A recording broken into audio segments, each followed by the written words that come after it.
to kafin mu zo kan shari'a dama shi tsari na auren mace sama da ɗaya tsari ne wanda musulunci ya yarda da shi, amma ba shi ya fara tabbatar da shi ba. Dama tun kafin zuwan musulunci ana yin auren mace sama da ɗaya.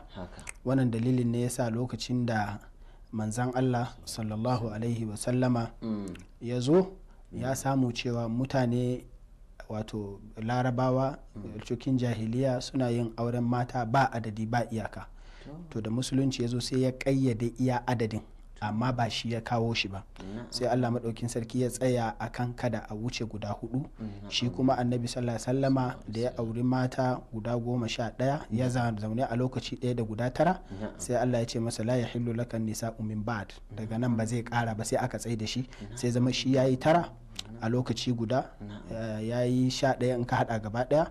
Su kuma sauran mumine masu binsa sai aka ce musu kuma su tsaya a 4. Saboda haka shari'ar musulunci ta zo ta samu dama akwai.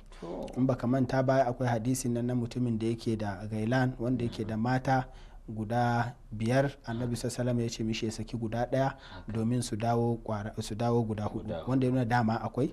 Sannan kuma waɗansu wato hadarat ko civilizations tun a da an san su, kamar alhadaratu siniya, Chinese civilization da sauransu, duka dama suna yin aure sama da 1 tun a baya a tarihi.